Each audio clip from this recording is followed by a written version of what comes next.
Hello friends, CB Mary stream চ্যানেলে আমি তোমাদেরকে ওয়েলকাম জানাচ্ছি। তোমরা যারা ম্যাকআউট ইউনিভার্সিটি থেকে বিসিএ পড়ছো এবং এই 2025 সালে তোমাদের 26শে নভেম্বর থেকে পরীক্ষা শুরু হয়েছে থার্ড সেমিস্টারে, যদি তোমরা স্টুডেন্ট হও, থার্ড সেমিস্টারের পরীক্ষাটা তোমরা ভালো করে দাও এবং তোমাদের পরীক্ষা মোটামুটি ডিসেম্বরের ফার্স্ট উইকে হয়তো কমপ্লিট হয়ে যাবে, সেরকম হয়তো রুটিন তোমরা দেখে নেবে। এবার আমার যেটা তোমাদেরকে একটা অ্যাডভাইস হবে যে তোমরা ফোর্থ সেমিস্টারের পড়া কিছুদিন রেস্ট নিয়ে তোমরা শুরু করে দাও। কেননা ডিসেম্বরে যদি তোমরা পড়াটা শুরু করো, দেখবে তোমরা সেফ জোনে রয়েছো।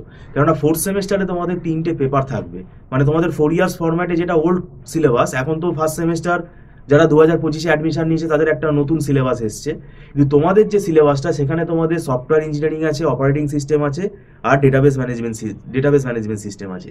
এই 3টে সাবজেক্ট কিন্তু আমাদের আইটির খুব ভাইটাল সাবজেক্ট এবং ভবিষ্যতেও এই সাবজেক্টগুলো তোমার কাজে লাগবে।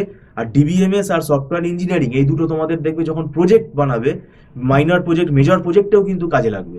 সেই জন্য তোমাদেরকে আমি বলছি তোমরা ডিসেম্বর মাসটাকে পুরোপুরি বাদ দিও না। কারণ ডিসেম্বর মাসে লাস্ট উইকে অনেকেই ঘুরতে বেড়াতে যাবে, সেটা ঠিক আছে, সেটা অসুবিধা নেই, কিন্তু ডিসেম্বর মাস থেকে তোমরা কিছুদিন, কারণ পরীক্ষাটা কিন্তু তোমাদের প্রথম দিকে যে হয়ে যাচ্ছে, তাহলে তোমরা সময়টা কিন্তু পেয়ে যাচ্ছ। আমরাও ওই জন্য ডিসেম্বর মাস থেকেই পড়া শুরু করে দেবো।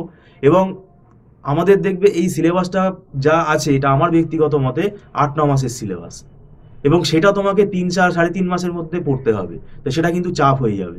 এবং সফটওয়্যার ইঞ্জিনিয়ারিংটা পুরোপুরি, অনেকে ভাবে যে থিওরি, মোটেও থিওরি নয়। এই সফটওয়্যার ইঞ্জিনিয়ারিংয়ের মধ্যেও প্রোগ্রামিং আছে, টেস্টিং চ্যাপ্টার আছে, টেস্টিং চ্যাপ্টারের মধ্যে অনেক অঙ্ক আছে, কস্ট এস্টিমেশন, প্রজেক্ট ম্যানেজমেন্টের মধ্যেও অঙ্ক আছে, এখানে অনেক কেস স্টাডিজ বেস কোয়েশ্চেন আছে, এখানে অনেক ড্রয়িং আছে। তো এগুলো কিন্তু আমাদের শিখতে হবে, এগুলো না শিখে তুমি করতেই পারবে না। অপারেটিং সিস্টেমটা কিন্তু এটা পুরোপুরি অ্যালগোরিদিম, এর মধ্যে সবই অ্যালগোরিদিম আছে এবং এর ভেতর সব ম্যাথামেটিক্যাল ফর্মুলা রয়েছে। তো সেই জন্য ডাইরেক্ট তুমি থিওরি মুখস্থ করে চলে গেলে সেটা অসুবিধা হবে। আর ডেটাবেস ম্যানেজমেন্ট সিস্টেম, এটা হচ্ছে তোমার পুরোপুরি ডেটাবেস মডেল, এর মধ্যেও অঙ্ক আছে, মানে রিলেশনাল অ্যালজেব্রা আছে। আর ডেটাবেস ম্যানেজমেন্ট সিস্টেমের মধ্যেও কিন্তু সব অ্যালগোরিদিম, যেমন নর্মালাইজেশনের সব অ্যালগোরিদিম রয়েছে, ডিকম্পোজিশন অ্যালগোরিদিম রয়েছে, ঠিক আছে, নর্মালাইজেশনের যা যা নর্মাল ফর্ম আছে সেগুলো কীভাবে তৈরি করতে হয় তার অ্যালগোরিদিম রয়েছে। প্লাস এখানে আবার এসকিউএল প্রোগ্রামিং রয়েছে, এসকিউএল এর সাথে তোমাদের ওরাকেল পিএল এসকিউএল আবার শিখতে হবে, মানে অনেকগুলো সাব টপিক নিয়ে কিন্তু এই সাবজেক্টটা তৈরি হচ্ছে। তো এটা আমি আলাদা করে আবার সাবজেক্টিভ আলোচনা পরে করব। আর আমাদের এখানে টিউটোরিয়াল তো আমরা আপলোড করি, সেটা তোমরা প্লে লিস্টে গেলে দেখতে পাবে, কিন্তু সব তো একটা ভিডিওতে কভার করা সম্ভব না। কারণ নতুন নতুন আমরা আরও টপিক কি করছি, আরও বেটার হইতে সেগুলোকে আমরা নোটস তৈরি করছি, সেগুলোকে আবার আমরা পড়াচ্ছি। আর আমরা এখানে দীর্ঘদিন পড়াচ্ছি, 9-10 বছর বিসিএ পড়ানো হয়ে গেছে আমাদের, সব সিলেবাসই আমরা পড়িয়েছি। এবং আমাদের এখানে একটা স্ট্র্যাটেজি আছে, আমরা সময়টা যেহেতু কম, এই কম সময়ের মধ্যে আমরা একটা কভার আপ করে দেওয়ার চেষ্টা করি এবং আমাদের নিজেদের যে হাতে লেখা নোটসগুলো আছে সেগুলো স্টুডেন্টদেরকে আমরা প্রোভাইড করি, যাতে তাদের বুঝতে সুবিধা হয়, একটা রেফারেন্স বই তারা ফলো করতে পারে। তো যাই হোক, টিউশন নেওয়া না নেওয়াটা তোমাদের ব্যক্তিগত ব্যাপার। যদি মনে হয় আমাদের কাছে তোমরা পড়তে চাও, তাহলে তোমরা পরীক্ষাটা দাও, এবং পরীক্ষা দিচ্ছ কিন্তু আমাদের সাথে হোয়াটসঅ্যাপে তোমরা একটা কমিউনিকেশান করে রাখতে পারো, মানে কথা বলে রাখতে পারো। পরীক্ষা হয়ে গেলে কিছুদিন রেস্ট নিয়ে তোমরা তারপর পড়া শুরু করতে পারো। আর আমাদের এখানে মান্থলি ফিস সিস্টেমে পড়ানো হয়, মাসে মাসে অ্যাডভান্স পেমেন্ট করে স্টুডেন্টরা ক্লাস করে এবং সেটা নট রিফান্ডেবল। আর একদম ছোট ছোট ব্যাচে আমাদের এখানে পড়ানো হয়। আর এখানে কোনো লামসাম টাকা আমরা একসঙ্গে কিন্তু চার্জ করি না, তাই তোমার এখানে ফ্লেক্সিবিলিটি থাকবে। তুমি 1 মাস পরে দেখে নিতে পারো, ভালো লাগলে কন্টিনিউ করবে, না ভালো লাগলে ছেড়ে দেবে।